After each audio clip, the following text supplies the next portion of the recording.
Durante los 20 meses comprendidos entre mayo de 1793 y diciembre de 1794, el gobierno revolucionario de la nueva República Francesa probó casi todos los experimentos de control de precios y salarios que se hubieran intentado antes. A principios de 1793, Francia se encontraba cedida por todas las potencias de Europa y bloqueada por la flota británica. En ese enfrente interno, su moneda caía rápidamente de valor y la inflación era desenfrenada. Por otro lado, Francia era el país agrícola más rico de Europa y la cosechaba de 1793 iba a ser particularmente abundante. Su problema alimenticio de este año no era producción, sino de distribución. Una serie de constantes de decretos y regulaciones, cada una distinta a remediar los defectos del anterior. Tuvieron el efecto llamado del granero de Europa al borde de la hambruna. La ley de máxima. La primera de estas leyes dirigida a mantener los precios bajos fue aprobada por el Comité de Seguridad Pública el 3 de mayo de 1793, junto con un impuesto progresivo de los ricos y una ley de préstamos forzosos. La primera ley de máxima, como fue denominada, establecía que el precio de los granos y la harina en cada distrito de Francia debía ser el promedio de los precios de mercados locales vigentes entre enero y mayo de 1793. Además, los agricultores debían aceptar un pago de las asignatas de papel a su valor nominal, tal como si fuera una moneda acuñada. Naturalmente, muchos agricultores no llevaron su producción al mercado, ya que no podían pedir un precio adecuado por su producto en un momento de inflación. Varios levantamientos populares ocurrieron en distintos departamentos, y para agosto de este año, la ley de mayo era generalmente considerada como una letra muerta. El 11 de septiembre de 1793, un nuevo plan, que podían llamar la fase 2, fue adoptado por la Convención Nacional. Se estableció un precio uniforme para una larga lista de productos en todo el país, pero teniendo en cuenta el costo de transporte. Este plan también fue rápidamente descartado y fue reemplazado por la ley del 29 de septiembre, fase número 3.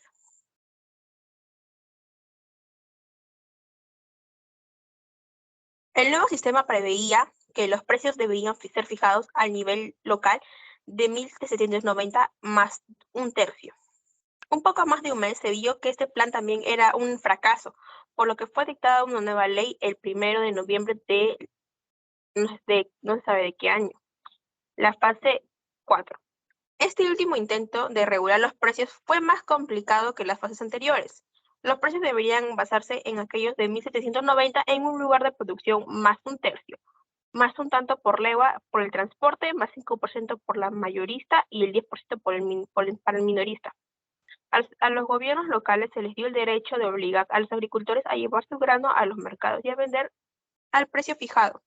Mediante el uso de la policía y el ejército se transportaron físicamente a suficientes agricultores con sus granos a los mercados para permitir que el pueblo francés sobreviviera los últimos meses de 1793 y los primeros de 1974. El esquema reformado de control de precios fue, por supuesto, más exitoso que los intentos previos. Un experto explicaba sucesivamente por qué. Este esquema, juzgado desde el punto de vista de la experiencia moderna, tuvo dos aspectos erróneos. El primero fue que no llegaba a garantizar al agricultor una ganancia razonable de lo que alentara a aumentar la superficie cultivada y la obtención de cosechas mayores. Si sus laboreos se reducían y sus cosechas eran menores, ninguna dosis de energía insistiendo en una distribución justa del producto impediría que la gente sufriera de hambre. El esquema no solo falló en incentivar al agricultor, sino lo amenazó con la ruina. Sus gastos en herramientas, animales de tiro y jornales crecían constantemente, pero sus ganancias se reducían con la perspectiva de las mayores pérdidas en cada mes subsiguiente. El segundo traspié fue el anverso de este, pues suponer que podía utilizarse exitosamente la fuerza con el principal grupo de productores que tenía el país. Los agentes utilizados para ampliar la fuerza, pues alcanzaban los últimos eslabones de la cadena autoritaria. Eran los mismos agricultores, ya que los funcionarios comunales eran agricultores o dependientes de ellos. Un gran mercado negro surgió en toda Francia, en respuesta a los repetidos intentos gubernamentales de controlar los precios de los alimentos. La manteca, los huevos y las carnes en especial eran vendidos en pequeñas cantidades puerta a puerta, principalmente a los ricos. Era imposible controlar este contrabando y el efecto neto de asegurar que los más ricos retuvieran alimentos más suficientes, mientras que los pobres eran abandonados a sufrir de hambre. En otras palabras, los resultados reales de la ley máxima fueron exactamente los contrarios a los buscados. El fracaso de los controles. Una mujer inglesa residente en Amnies escribió destacamentos de dragones son obligados a recorrer el país para preservarnos de la hambruna. En el verano de 1794 llegaban demandas de todo el país para derogar inmediatamente la ley. En algunos pueblos del sur, la gente estaba tan mal alimentada que se desmayaba en las calles por falta de nutrición. El departamento del norte se quejó amargamente con la precisión francesa de que estas escasez comenzaron justo después de la aprobación de la ahora odiada Ley de Máxima.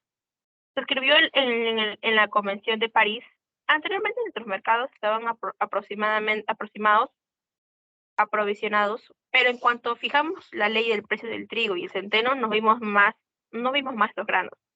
Otra de las mercaderías no sujetas al máximo eran las únicas que traían. Los diputados de la convención nos ordenaron fijar un máximo a todos los granos. Obedecimos y luego de todos los granos desaparecieron de los mercados. ¿Cuál es la conclusión? La subsiguiente, que el establecimiento de un máximo trae hambruna en un medio de la abundancia. ¿Cuál es el remedio? Abolir el máximo.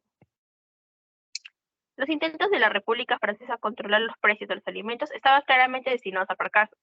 Muchas áreas de Francia no esperaron que el gobierno nacional actuara, sino que derogaran la odiada ley por voto popular. Finalmente, en diciembre de 1794, los extremistas de la convención fueron derrotados y la ley de control de precios fue oficialmente derogada. Cuando Robespierre y sus colegas eran llevados por las calles de París, en su camino a ser ejecutados, las turbas se mofaban de su último insulto: ahí va el sucio Máximo.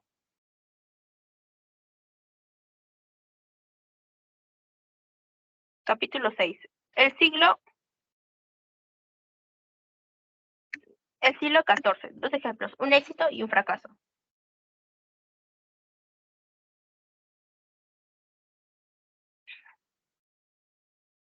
El siglo XIX. Dos ejemplos, un éxito y un fracaso. Como todos sabemos, el siglo XIX coincide con una era de comercio relativamente libre, al menos en las naciones industrializadas durante el periodo breve de la historia. Las áreas más prósperas del planeta aceptaron las ideas de Adam Smith. En la época victoriana, solo se impusieron controles de precios y salarios en ciertas situaciones, especialmente en los casos de guerras interminables como la Guerra de Secesión. En este capítulo realizaremos una breve análisis de dos ejemplos importantes de la aplicación de esta medida, un éxito famoso y un fracaso rotundo. El éxito fue, por supuesto, la derogación de las leyes seriales británicas de British Corn Laws. Un fracaso, el intento de los Estados Confederados de América para, en primer lugar, financiar la guerra mediante la política inflacionaria y, en segundo lugar, contener la inflación mediante el control de precios y salarios. La derogación de las leyes cerealeras. Una de las reformas más espectaculares que tuviera lugar en Gran Bretaña durante el siglo XIX fue la derogación de las leyes cerealeras. Dicha legislación prohibía, en el caso de la ley del año de 1815, o regulaba, según la ley de 1828, la importación del trigo y otros cereales, exceptuando aquellos casos que el precio interno superara a un cierto nivel establecido. El objetivo original era salvaguardar la defensa nacional durante el periodo de las guerras napoleónicas. En efecto, casi paralelamente se había grabado un impuesto a las ganancias del 5% como medida transitoria y de emergencia dado el estado de guerra existente. Las guerras demostraron los peligros de la independencia británica de la importación de granos, medidas que contaban con el apoyo de los terratenientes, quienes tenían intereses creados por aquel entonces controlaban el Parlamento. Los comerciantes involucrados en transacciones comerciales con productos manufacturados se vieron afectados por las leyes cerealeras, ya que trataban de mantener alto el precio del grano.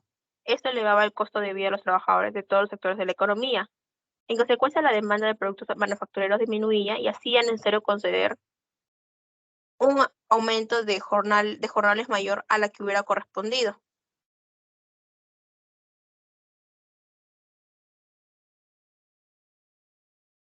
A partir del año 1820 aproximadamente, la Cámara de Comercio de Manchester insistió repetidamente en su llamado a un comercio libre que permaneciera a la revolución industrial. seguir su curso sin obstáculos. Cada año Charles Villiers proponía la derogación de las leyes en la Cámara de los Comunes, contando con el apoyo de Cobden y Bright, los personajes famosos del ejercicio del libre de comercio en su época. Y cada año los terratenientes del Parlamento rechazaban la moción. En 1845 se pierde la cosecha de papas, llevando al hambre de Irlanda, su principal productor y consumidor. Fue entonces que se permitió la importación de granos, medida que en cierta forma alivió la crisis.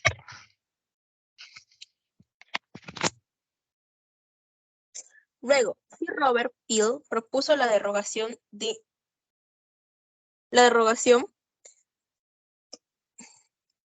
definitiva de dichas leyes. Esa moción lo alejó, junto a sus seguidores más fieles, de los miembros de la clase terrateniente del Partido Conservador a la cual pertenecía. La medida tuvo un éxito rotundo, y a partir de ese momento el Reino Unido vivió momentos de prosperidad, y no pueden atribuirse a ninguna otra clase individual.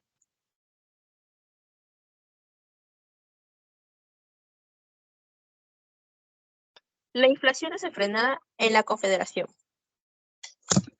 Sabido que en el siglo XIX fue una época que imperaron el comercio libre y las medidas de tendencia liberal.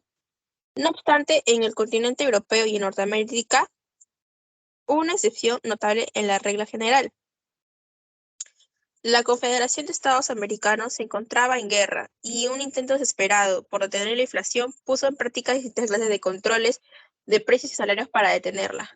La peor inflación en la historia americana después de la época de la Revolución, según un historiador especialista de la materia, economista Eugene Lerner, afectó al sur durante la Guerra de Secesión, por un lapso de 31 meses consecutivos desde octubre de 1861 hasta marzo de 1864. El índice de precios de los productos sufrió un incremento mensual del orden del 10% promedio. En abril de 1865, cuando la general Lee se rinde y la Guerra de Secesión llega a su fin, el índice superaba el 92 veces el correspondiente al periodo anterior de la guerra. ¿Cuál fue la causa que generó la inflación? Pues, ¿por qué razón fueron inútiles los esfuerzos de los sureños para controlarla? La razón se reduce a que los Estados Unidos confederados financiaron la guerra mediante la emisión de moneda y bonos en lugar de recurrir a medidas tributarias.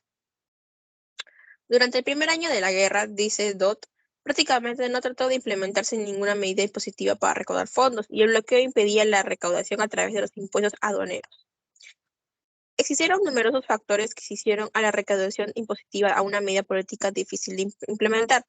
El impuesto a la propiedad era bajo al comienzo de la guerra, medio por ciento, siendo una base muy limitada para la recaudación de impuestos. Además, el mecanismo de recaudación de estos impuestos era deficiente, y la posibilidad de un conflicto en el norte de la Confederación desalentó a las autoridades impositivas sureñas a grabar con impuestos a sus propios ciudadanos. Lerner cita una objeción filosófica al principio del gravamen de impuestos que se expresara el gobernador de Alabama, Moore.